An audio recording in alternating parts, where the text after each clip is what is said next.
अगला प्रश्न है, आचार्य जी प्रणाम। अपने संबंधित व्यक्तियों से उम्मीदें रहती हैं, उम्मीदें पूरे ना होने पर चुभता रहता है, ठगा सा महसूस करता हूँ, कृपया मार्गदर्शन करें। नहीं, ठगे नहीं गए, व्यापार में घाटा हो गया।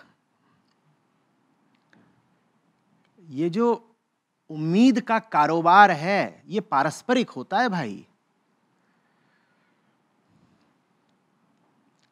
मैं तुमसे उम्मीद रखूंगा, तुम मुझसे उम्मीद रखो, मैं तुम्हारी उम्मीद पर पूरी करूंगा, तुम मेरी उम्मीद पूरी करो।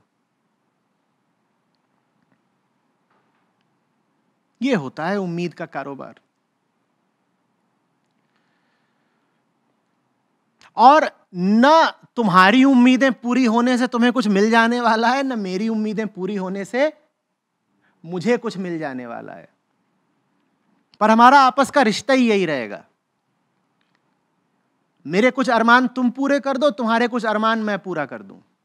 मिलना किसी को कुछ नहीं है इस पारस्परिक आदान प्रदान से। जब मिलना किसी को कुछ नहीं है तो दोनों ही पक्षों को क्या लगता है? ठगे गए। ऐसा थोड़ा ही है कि जो आपकी उम्मीदें पूरी नहीं कर पा रहे उनको देखकर सिर्फ आपको ही लग रहा है कि आप ठगे गए। थोड़ा उनसे भी तो जाकर पूछ लीजिए, वो भी यही कहेंगे, हमारी उम्मीदें भी पूरी नहीं हुई, हम भी ठगे गए। ठगा कोई नहीं गया है, बस दोनों को व्यापार में घाटा हो गया है, क्योंकि ये जो कारोबार है ये है ही घाटे का। इसमें आज तक किसी को मुनाफा हुआ नहीं। ये बात अजीब है। आप सोचेंगे साहब, दो लोग जब आपस में कोई अनुबंध, कोई करार करते हैं, कुछ लेन देन करते हैं, उसमें से एक को अगर घाटा होता है तो निश्चित ही दूसरे को फायदा हो जाता है। बल्कि जितना एक को घाटा हुआ ठीक उतना ही दूसरे को फायदा हो जाता है। ऐसा ही होता है ना। तो शायद आपको यह लग रहा है कि आपको नुकसान हुआ है और दूसरे व्यक्ति को फायदा। इस बात को सोचकर आप और ज्यादा व्यथित हो जाते हैं कि मैं ही बेवकूफ बन गया और दूसरा वाला बाजी मार ले गया। नहीं, ऐसा नहीं है। यह लेन देन का कारोबार है ही ऐसा कि जो इसमें उतरेगा वो घाटा खाएगा। दो व्यापारी इसमें अगर कोई समझौता कर रहे हैं, कोई व्यापार कर रहे हैं, दोनों लुट जाएंगे और दोनों को लगेगा यही कि दूसरे ने लूट लिया। दूसरे ने नहीं लूटा, इस कारोबार की जो प्रकृति है उसने लूट लिया। कृपा करके दूसरे को दोष न दें, दूसरा भी आपकी तरह ही परेशान है। पति पत्नी से परेशान रहता है, मेरी उम्मीदें नहीं पूरी करती। पत्नी भी तो बराबर ही परेशान रहती है ना पति से, ये मेरी उम्मीदें नहीं पूरी करता। पति कहेगा मैं इसकी उम्मीदें क्यों पूरी करूं, इसकी उम्मीदें ही नाजायज हैं। पत्नी कहती है मैं इसकी उम्मीदें क्यों पूरी करूं, इसकी उम्मीदें बेवकूफी भरी हैं। दोनों को यही लगता है कि ठगे गए और दोनों ठगे जाने का इल्जाम दूसरे पर लगाते हैं। कोई नहीं ठगा गया, दोनों ठगे गए। और दोनों को जो ठगने वाली है, अरे यतेंद्र जी ने बता दिया, माया महा ठगिनी हम जानी। उसकी करतूत यह कि वो ठग लेती है और आपको पता भी नहीं चलता कि ठग किसने लिया। आप दोष किसी दूसरे पे रख देते हैं। जैसे कि दो लोग चले जा रहे हो,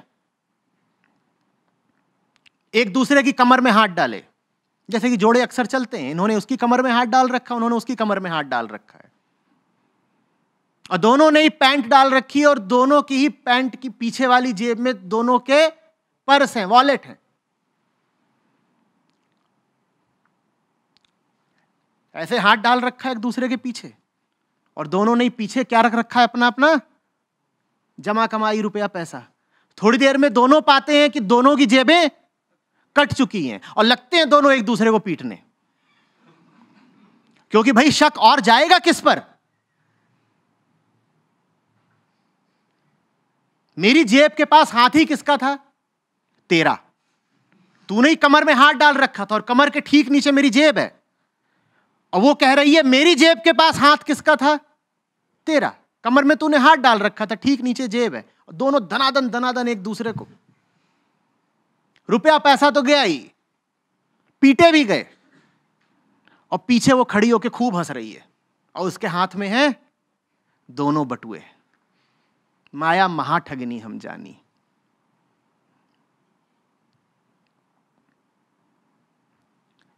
यहां कोई किसी को नहीं ठग रहा है, यहां सब ठगे ही जा रहे हैं।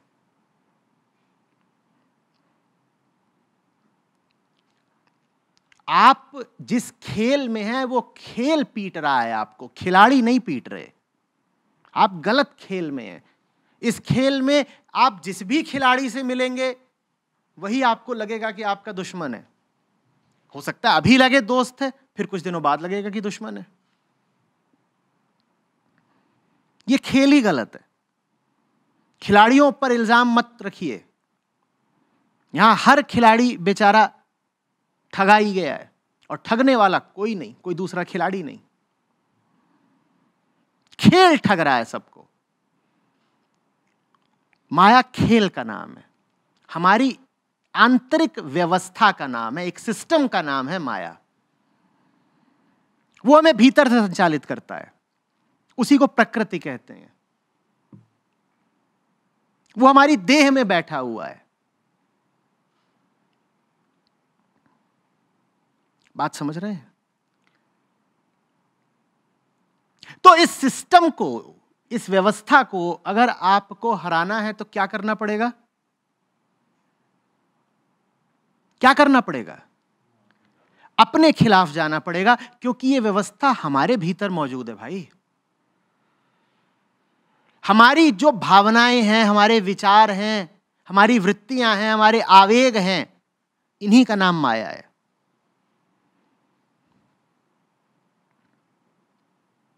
ये सब जानबूझ के नहीं होते, ये बस होते हैं। आप कहते नहीं कि आप भावुक होना चाहते हैं, आप बस भावुक हो जाते हैं। ऐसा ही होता है ना? यही माया है। इसीलिए शास्त्रों ने माया और प्रकृति और अविद्या तीनों को एक कहा है।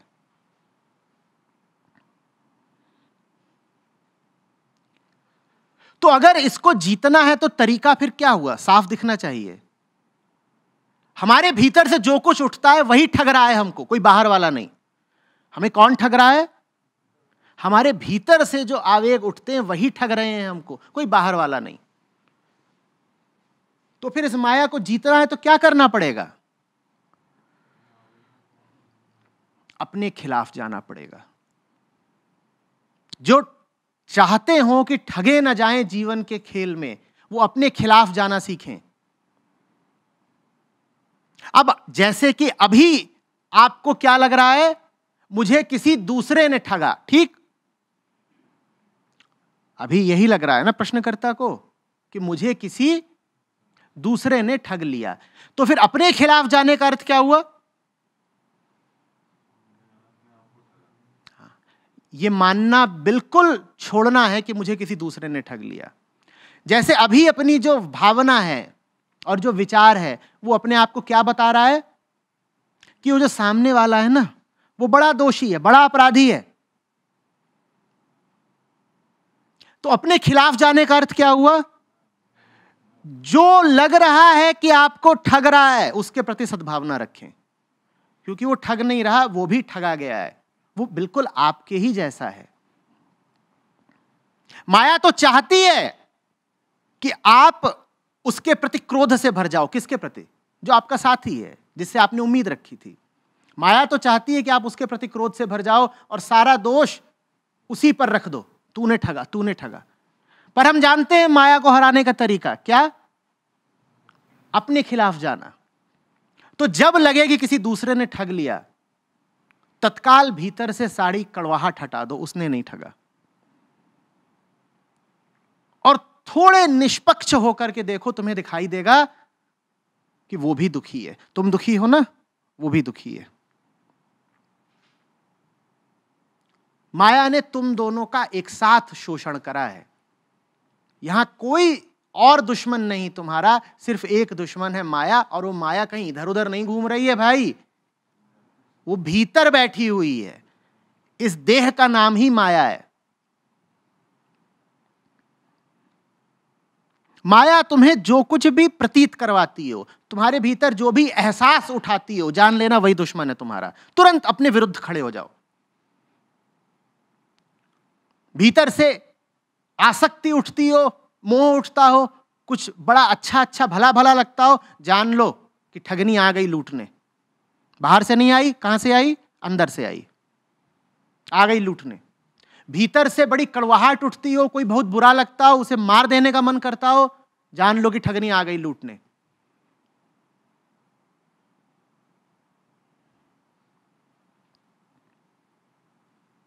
और भीतर से अगर किसी दूसरे से उम्मीदें उठती हो, तब तो बिल्कुल ही सतर्क हो जाओ। कह दो लो, डाल दिया जाल। बहुत मेरा मन कर रहा है कि उससे उम्मीदें रखूं। दूसरा तुम्हारी उम्मीदें पूरी करने के लिए पैदा हुआ है क्या? और दूसरा अगर तुम्हारी उम्मीदें पूरी करने के लिए पैदा हुआ है, तो तुम किस लिए पैदा हुए हो? फिर तो तुमने अपनी जिंदगी भी बर्बाद कर ली ना। फिर तो तुमने कह दिया दूसरे का काम है मेरी उम्मीदें पैदा करना। इसका तुम्हारे लिए अर्थ क्या हुआ? कि तुम्हारा भी फिर अब यही काम है जीवन भर की दूसरों की उम्मीदें पूरी करते रहो। चाहोगे ऐसा? कोई किसी की उम्मीदें पूरी करने के लिए नहीं होता। यह सब हमारी बहुत पुरानी जंगली पशुता है।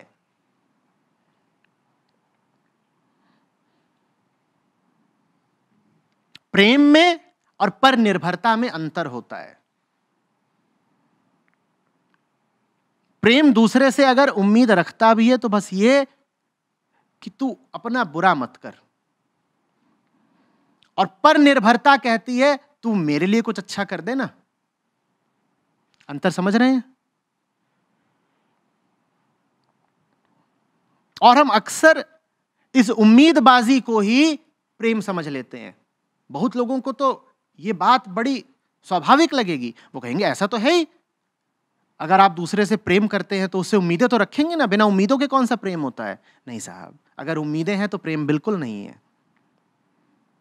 और खास तौर पर अगर उम्मीदें अपने लिए हैं, और उम्मीदें हमारी और होती किसके लिए हैं? आहत भी हम तभी तो होते हैं जब हमारा कोई स्वार्थ पूरा नहीं होता दूसरे से। आहत हम तब थोड़े ही होते हैं जब कोई अपना नुकसान कर ले। वास्तव में जब कोई अपना नुकसान कर रहा होता है तो हमें पता भी नहीं चलता। क्यों? क्योंकि हम फायदे नुकसान की सही परिभाषा जानते ही नहीं है। हम तो सतही सुख जानते हैं। तो दूसरे से उम्मीद भी हमारी यही रहती है कि हमें कुछ सतही सुख दे दे।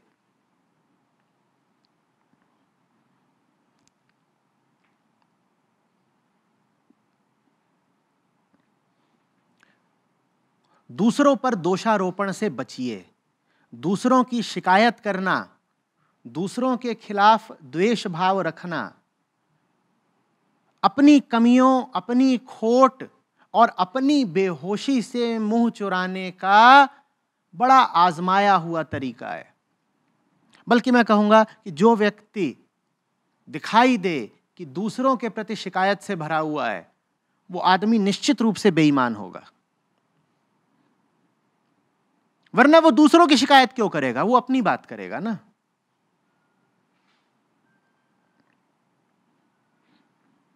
दो साल पहले मैं स्क्वाश सीख रहा था, तो कोच थे मेरे।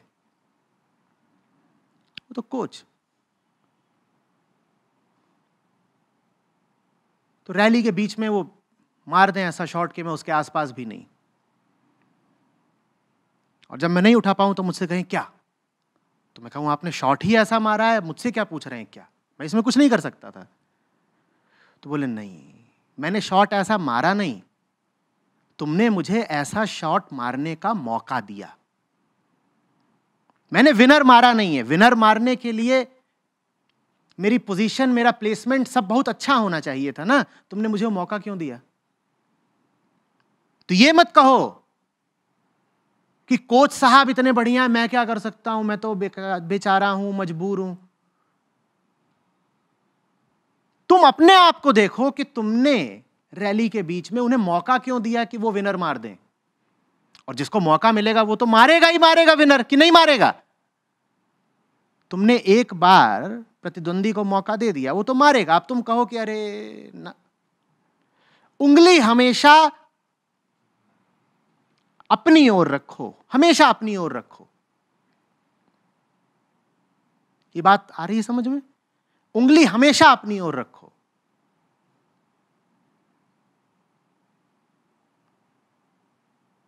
और जब कुछ अच्छा हो जाए तो उंगली अपनी ओर मत रख लेना, तब उंगली ऊपर की ओर रखो। अच्छा तो हमारे साथ कम ही होता है, ज्यादातर तो हम शिकायत से ही भरे होते हैं। ये बुरा हो गया, ये गलत हो गया, उसने लूट लिया, वो ठग है, वो मक्कार निकला। मैं तो राजा रामचंद्र हूं, बहुत सीधा साधा आदमी। ये बाकी सब राक्षस ही राक्षस भरे हुए हैं दुनिया में।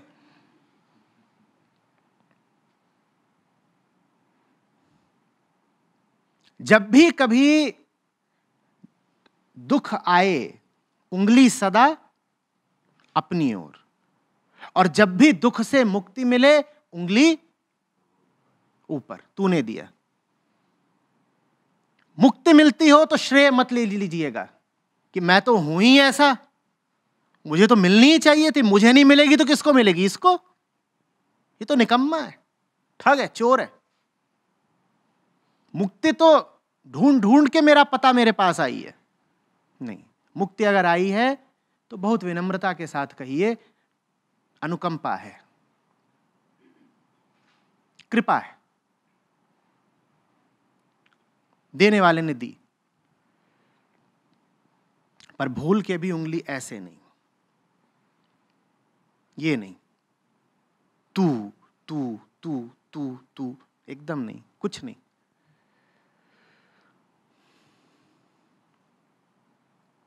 मैं, दूसरे आपको चोट भी पहुंचा दें, साफ दिखता हो कि उसने पत्थर मारा है अभी अभी, साफ दिखता हो कि किसी ने योजना बनाकर ठगाया आपको, तब भी कहिए मुझ में ही दोष था, नहीं तो ये मुझे ठग कैसे पाता। क्योंकि जो ठगा जा रहा है निश्चित रूप से या तो उसे डर है या लालच है। कोई कैसे बेवकूफ बनाता है आपको? या तो आपको डरा के या आपको ललचा के। तो ठगे जाएं कभी तो भी उंगली ऐसे ना हो कि उसने ठग लिया, ऐसे ही हो मेरे भीतर जरूर लालच था, इसीलिए तो मैं दुख झेल रहा हूं।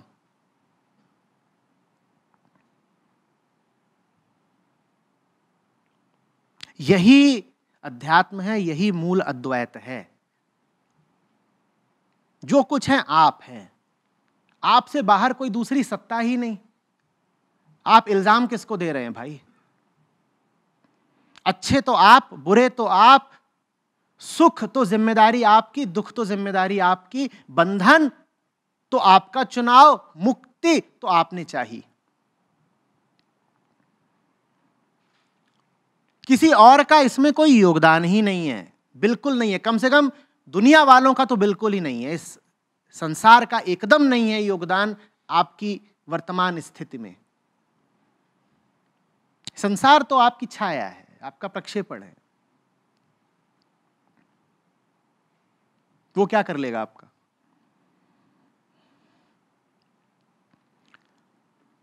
पर अपनी हालत की जिम्मेदारी अपने ऊपर न लेनी पड़े, इसलिए हम क्या करते हैं? दूसरों की शिकायत। और बहुत तेजी से भीतर से भाव उठता है, क्या करने का? शिकायत करने का। ये जो तेजी से भीतर से भाव उठता है, हमने कहा इसी का नाम है माया। और भीतर से दूसरों के लिए बुरे भाव उठते हो, वही भर माया नहीं है। भीतर से तथा कथित अच्छे भाव उठते हो, वो भी माया ही जानिएगा। मैंने कहा कुछ गलत हो जाए इसके लिए दूसरों को दोष नहीं देना है। इसका मतलब यह नहीं है कि कुछ अच्छा हो तो दूसरों को श्रेय देना है।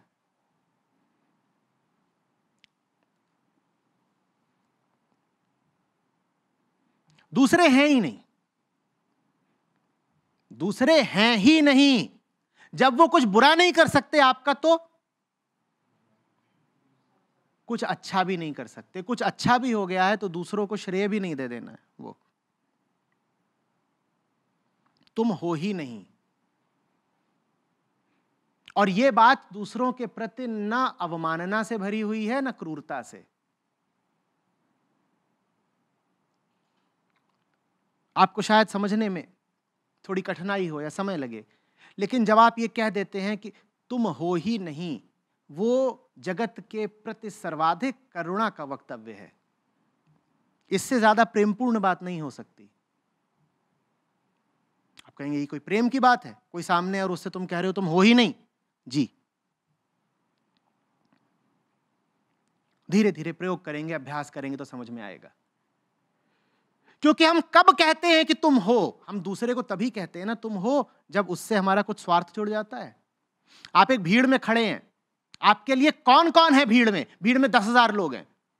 क्या आपके लिए भीड़ में 10,000 लोग हैं? आपके लिए कौन है भीड़ में? वही 3-4 लोग जिनसे आपने कारोबार जोड़ रखा है। मतलब जब हम कहते हैं कि तुम हो, तो हम उस व्यक्ति से कारोबार बिठा चुके होते हैं। और कारोबार का मतलब ही है कि अब मैं तुम्हें पीटूंगा, तुम मुझे पीटोगे, ये सोच के कि मैंने तुम्हारी जेब काटी है और तुमने मेरी जेब काटी है। तो जब आप कह देते हैं तुम नहीं हो, तब आपने दूसरे को पिटाई से मुक्त कर दिया और खुद भी बच गए।